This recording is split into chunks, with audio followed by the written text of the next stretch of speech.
And we're the parents of our son, Hunter Lopez, a U.S. Marine stationed in Camp Pendleton, San Diego, California, who passed away on August 26, 2021 in Kabul, Afghanistan.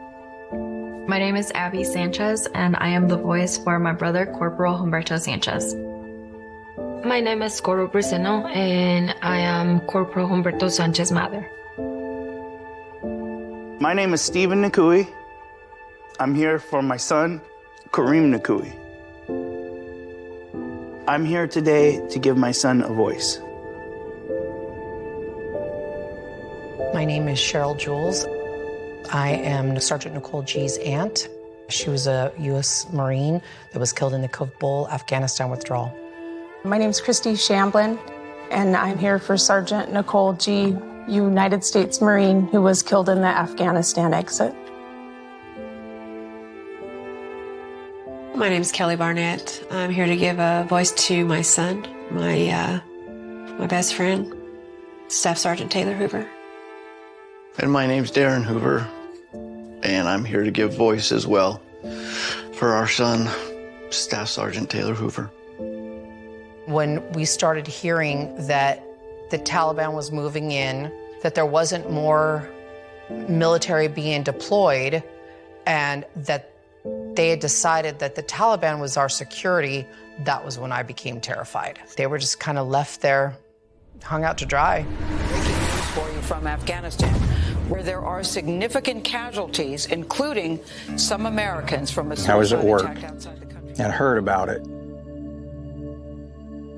Instantly had that just chill go through me, and I started sending messages. I'm talking to people. I'm calling his girlfriend. I'm saying, well, have you heard from him? Calling his sisters. Have you heard from him? You know, we're texting. We're saying, please, just send us a text. Just whatever. Just let us know that you're okay. When all the explosions went off, I had messaged her and I said, hey, you know, I know you can't say anything, but, you know, just an emoji. Just a bubble.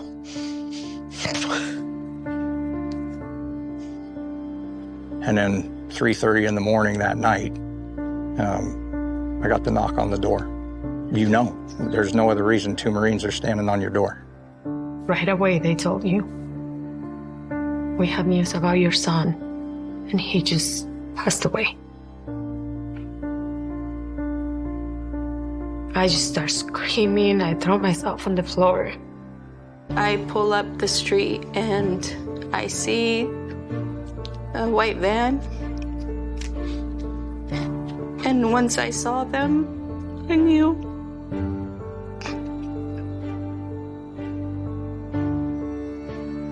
It's surreal.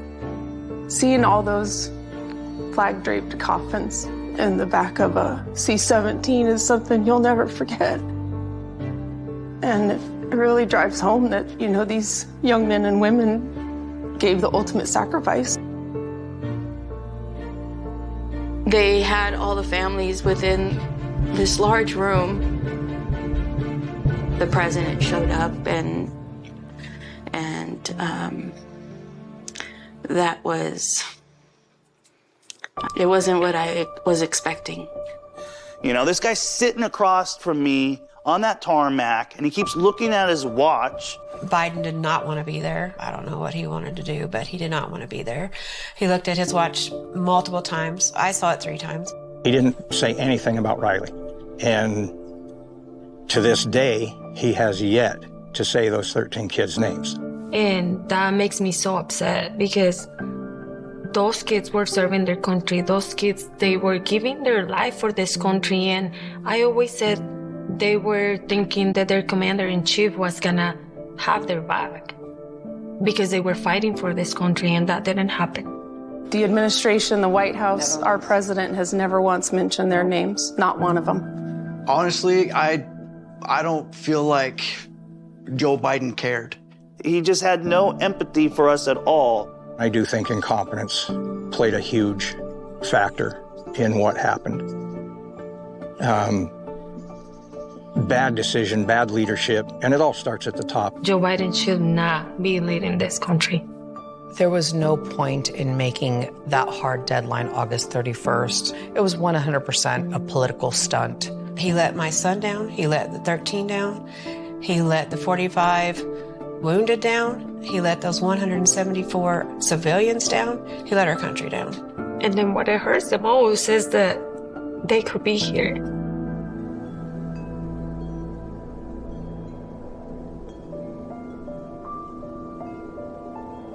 We fully understand we can't bring back our kids, but there are thousands and thousands more out there that are going to come home the same way if something doesn't change. We're the United States of America. We can do better by our men and women that are risking their lives for this country. We can do better for them than that.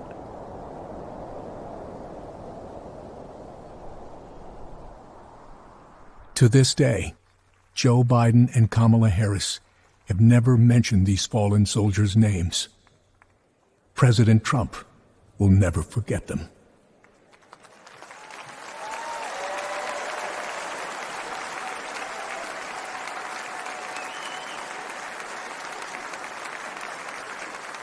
Ladies and gentlemen, please welcome to the stage the Gold Star families of our fallen heroes.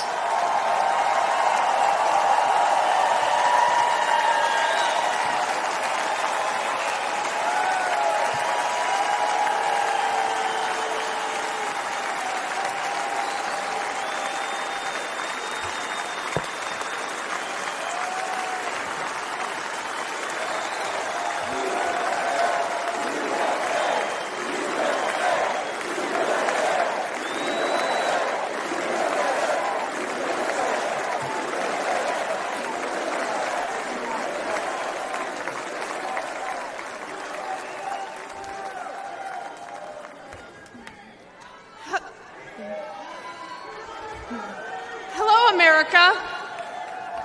I'm Christy Shamblin. My daughter-in-law, Sergeant Nicole Leanne G.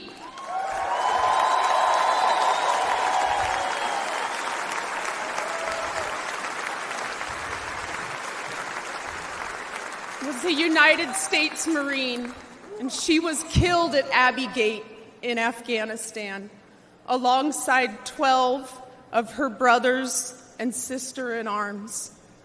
While Joe Biden has refused to recognize their sacrifice, Donald Trump spent 6 hours in Bedminster with us.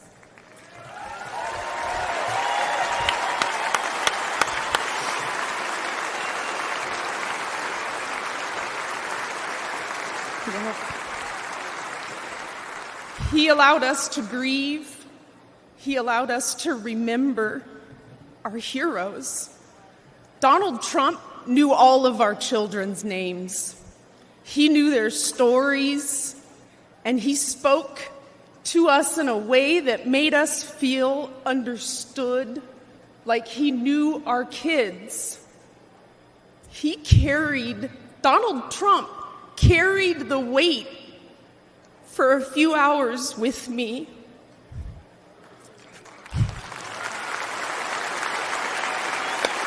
Yeah.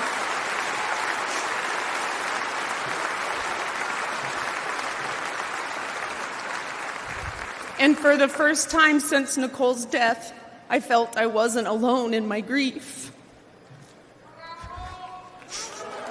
Thank you.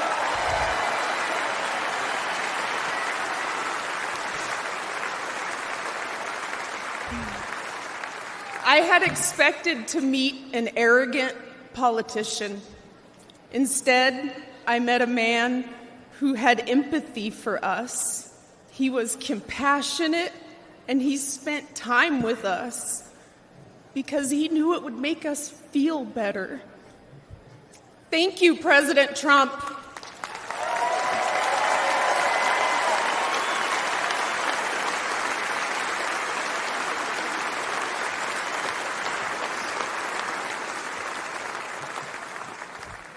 I'm Cheryl Jules, Nicole's aunt.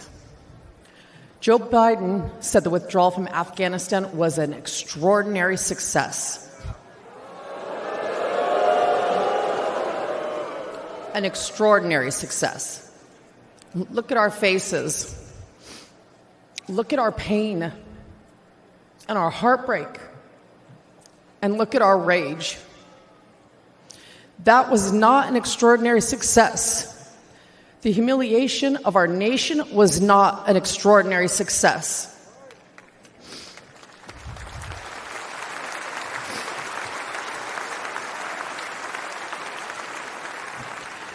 Joe Biden may have forgotten that our children died, but we have not forgotten. Donald Trump has not forgotten.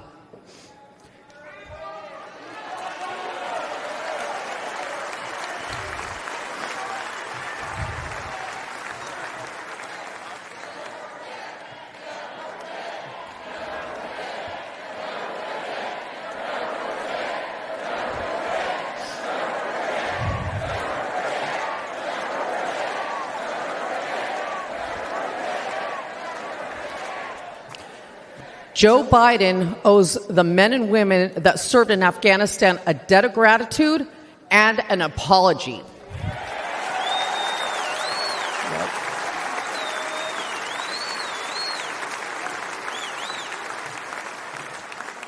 Donald Trump loves this country and will never forget the sacrifice and bravery of our service members. Join us in putting him back in the White House.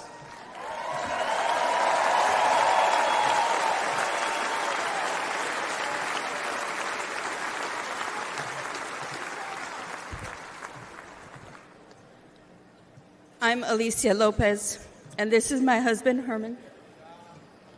Our son, Corporal Hunter Lopez, whose name Joe Biden has refused to say out loud, was killed on August 26, 2021. He died during Joe Biden's disastrous withdrawal from Afghanistan. Hunter was 22 years old and planned to come home to California after his tour to follow in our footsteps. Herman and I work for the Riverside County Sheriff's Office.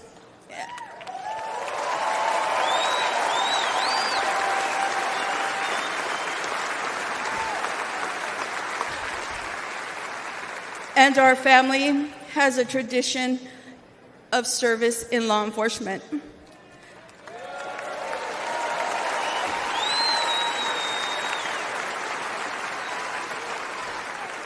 Hunter was excited to carry it on. Instead, in the nearly 3 years since Hunter's been gone, there has been silence. Silence from that empty space at the dinner table, where Hunter would have joined his brothers and sister and us for family gatherings. And there has been a deafening silence from the Biden and Harris administration.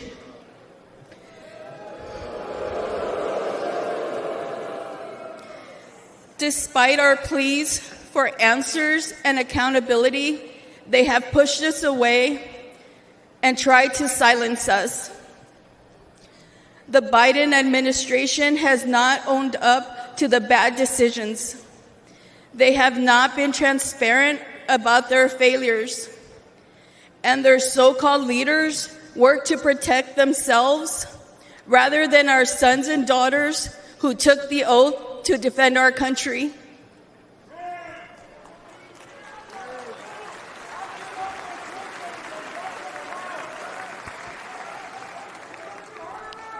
Thank you. When Hunter and the other service members' bodies were returned to the U.S. in Dover, Delaware, Joe Biden met the plane. But he made the occasion more about his son, lost to cancer, than our sons and daughters, lost on his watch. Worse than that, he has never said their names out loud. And during last month's debate, he claimed no service members have died during his administration.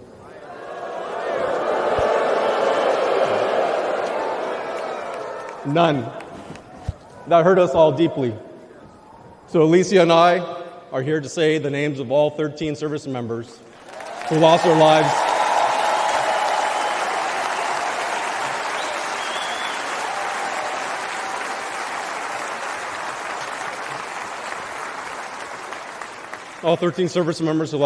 at Abbey Gate.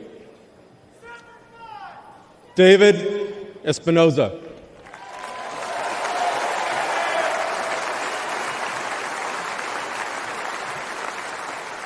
Nicole G.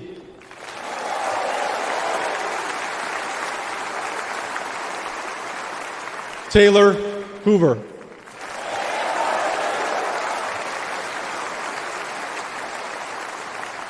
Ryan C. Knaus.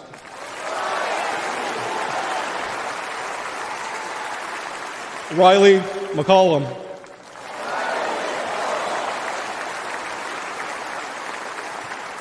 Dylan Marola.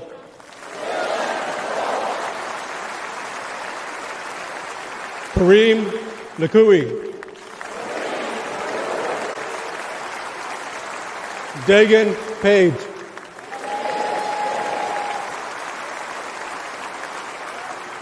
Johanny Pichardo.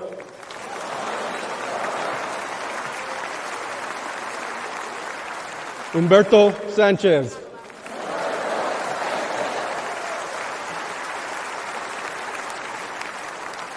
Jared Schmitz.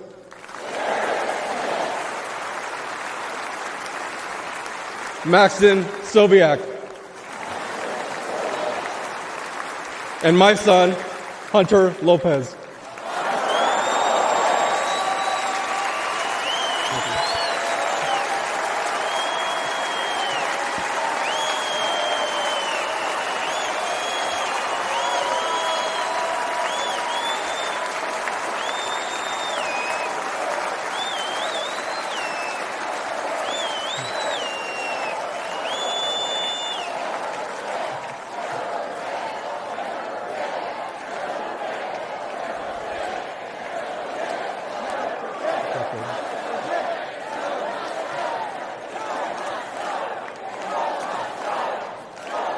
Joe Biden has to go.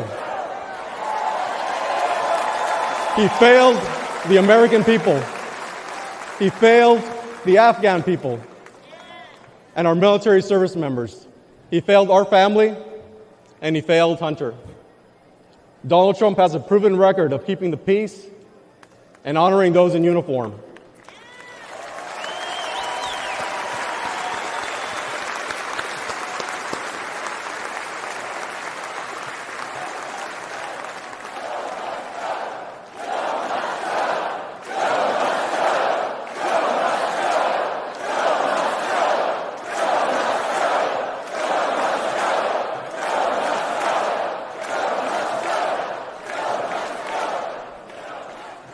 All of us on this stage recognize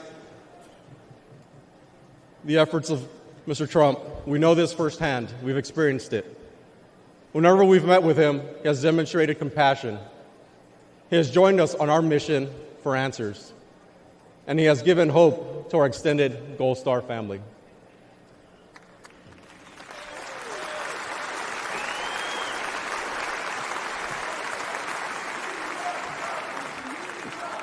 Now, we have another son serving in the Army.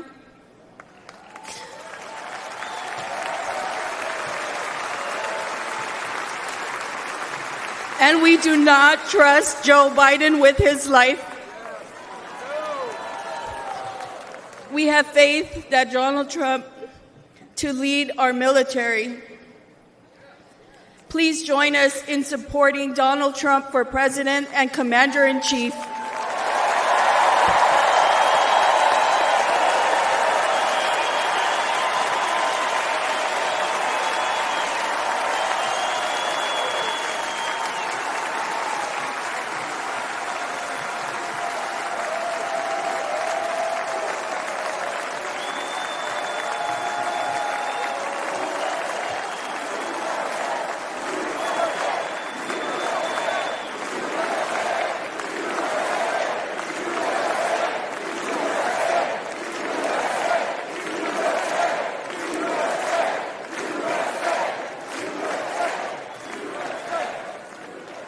While campuses struggle to get control of their students at